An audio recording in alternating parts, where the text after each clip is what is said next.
What is up, my friends? You are very welcome along to the final Anfield Agenda player ratings video of the current campaign. And in a little bit of a change, we have listened to your feedback. A couple of you guys have suggested that rather than go through the subs, who usually don't have too much of an impact on the game, why don't we do a little bit on the manager? So I'm going to be doing the starting 11 today and Jurgen Klopp and giving him a rating on his tactics and his team selection. So we want you to play along in the comment section as always.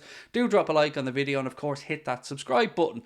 As you can notice, we are being brought to you with thanks to Circl. It's been wonderful working with them all season. And if you would like to join future circles or indeed the 5 match millions, scan the QR code in the top corner. You need to be a UK resident, you need to be aged 18 years or over, and of course if you would like to get that £5 in free bets when you deposit and place your first £5 in bets, use our referral code anfieldagenda and our friends at Circl will make sure that you get that credited to your account. Of course it is a gambling product as well, so we urge you to always gamble responsibly. Right, Caoimhín Kelleher.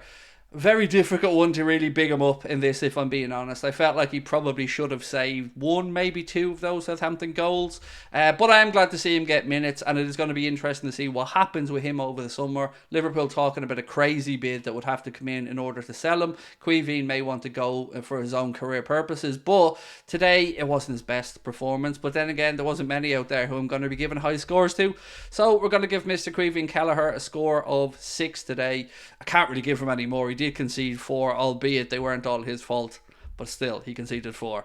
So now we move on to talk about this man here, Kostas Tsimikas. I think today was just another reminder that he isn't there. He isn't good enough to be a real challenger to Andy Robertson, the left back position. Robertson obviously being linked to Real Madrid. That's not going to happen. Klopp won't let him go anywhere. But Kostas, well, apparently according to James Pearce, them tears that we seen last week, they were nothing to do with him moving on, and he will be kept at the club. So let's wait and see what happens. But I got to be honest, I just don't see it with Kostas being... He's okay to come on every now and again, but I wouldn't be comfortable if Robertson was out for 2 or 3 months and Kostas had to come in and perform at left back.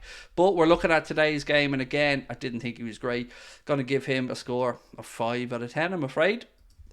Right, we move on now and we talk about this gentleman here, and it's not going to get any better with the scoring. I've got to be brutally honest. I thought Joe Gomez was atrociously bad today.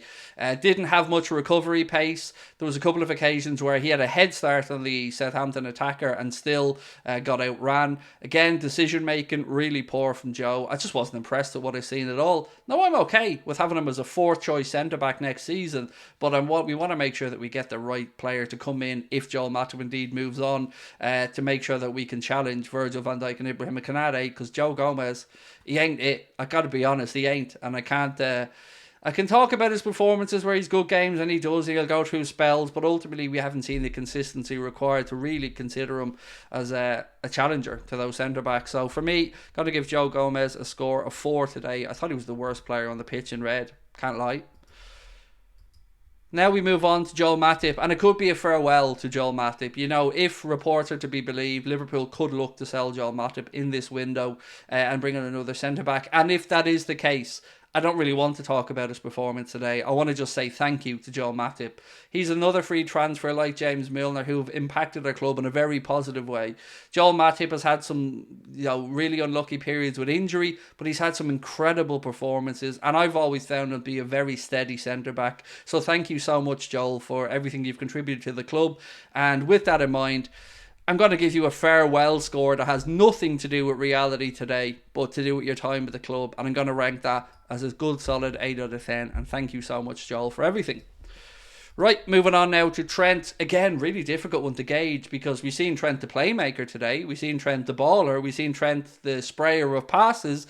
But we also seen Trent's side of the pitch being earmarked as one to attack. James Ward-Prowse's first goal came because we were all shifted across to the left side. They moved the ball quickly. Trent had to come back across too late. James Ward-Prowse scored. But look, I don't know how to grade Trent today, but I know I like him better in the position he's in now. So let's go with a 6 for Trent today. Fabinho, not great. Very surprised actually, because he's had a good last couple of months. You know, he had a shaky season as a whole. We started to worry was Father Time catching up with Fabinho. Today, he just didn't look at it. There was a couple of times where, you know, he could have fouled one of their players to stop a counter-attack, which led to a goal. Tried to swing a leg and missed. And again, a very strange performance from Fabinho today. And I'm going to give him a score of 5. 5 for Fabinho. That's how poor I thought he was today. Right, you might disagree with me, by the way, on the scores, and if you do, fair enough, but I'm being honest about what I seen today. It was a real end of season affair, so, take these scores with a pinch of salt, but it wasn't great. Now we move on to Curtis Jones. Now, I'm not going to buy into this narrative that the media may try to spin that Curtis Jones could save Liverpool millions. It's great that we've had the end of season we've seen from Curtis, and it's been really good. Today, again, we had a decent shift, but didn't have the impact he would have wanted. I'm all for keeping him around after his end of season performances. I think he's definitely deserved to be kept about, but I'm not feeling comfortable to roll the dice on not bringing in another midfielder because of Curtis Jones' end of the season. I'm not there. But again, happy to see Curtis Jones show what he is about. And based off his score today, I'm going to give Curtis Jones... I'm going to give him a 6. Yeah, I think a 6 is fair. So 6 for Curtis Jones. Again, let me know if you agree or disagree. We move on now to talk about James Milner. And much like Joel Matip, I'm not giving him a score for his performance today. I'm giving him a score because he's an absolutely hero of a man. Love him to bits. Yes, I have said I don't want him playing in midfield at times because, again, being honest, his best days are behind him. But you look at this in the bigger picture. You look at the service he's given to the club. You look at the standards he set. You look at the professionalism of the man. And you can't help but admire it. James Milner is everything that any young footballer growing up should look to be. Solid, dependable, looks after himself. He's a great asset to the club. It's going to be sadly missed. Brighton are going to get themselves one hell of a leader in their dressing room. And again, to James Milner, thank you for everything, pal. You got a big farewell 9, Jimmy. Thank you for all the memories. Diogo Jota, he's an assassin. I'm going to keep saying it. He is an assassin in the penalty area. We might have times in the game where he's frustrating a misplaced pass or you're wondering what he's thinking, but then you put him in the penalty area with the ball and he comes to life. Scored 2 very different goals today. One of them came from a good press initiated by Firmino, the opening goal that was then Lavia, I think it was, rolled the ball across. Jota intercepted it, tapped it into the open net. That was the first goal of the day, but his second one was the pick of the bunch. An absolutely brilliant strike from the edge of the penalty area that gave McCarthy no chance. And again, he finishes with a brace. So well done, Diogo Jota. I'm going to say that he was our man of the match today because he scored a brace. I'm going to give him a score of 8 out of 10. Moving along, and we go to the great man himself, Mohamed Salah. You could see that he wanted the goal. Even James Ward-Prowse was having a few jokes with him, and he had chances at the end. He's going to feel like he should have scored. He really will. And unfortunately, he hasn't set that record for the first player to score 20 goals and have 10 assists or more in 3 Premier League campaigns. But, he'll break more records down the line. It will happen. He's too good of a player not to. And again, by his own high standards, he feels like this season has been a collective failure. I was very proud of him for that social media post. I didn't feel like he needed to do it, but very proud that that's the standards that he's setting himself and others. And he's right. We should be in the Champions League at a minimum. But again, thank you to Mo for everything this season. Today, I'm going to be nice and give him a 7 because he tried, and he tried again, and he kept running and he kept going. Just wouldn't drop from today. Got himself a couple of assists, I believe, though, but couldn't get the goal that would have set that record. But look, how many records has he broken? The man's an absolute legend, and we're very fortunate to have him at the club. Bobby Firmino. I can give him a score based on today, as well as a great thank you score, because Bobby got himself a goal, as he always does.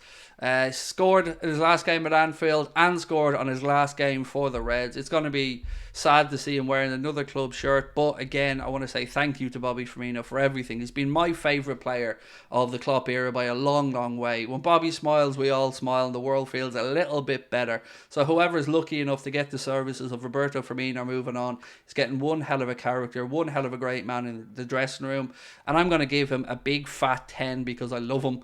And he scored, so that gets a bonus point. So Bobby, thank you for everything, and I mean thank you for everything, mate. Love this man to bits. It's going to be a sad day. It's going to be a sad day to see him leave, but again, thank you for the memories, Bobby. There's something that everybody wants you to know, mate, not just the cop, worldwide. You are the man, and we appreciate everything you've done for the club. You're an absolute legend. And again, I'm going to tear up if I don't move on, so I'm going to move on. Jurgen Klopp. Hard to gauge today's performance, but I'm going to try and do a collective score for Jurgen Klopp's season today.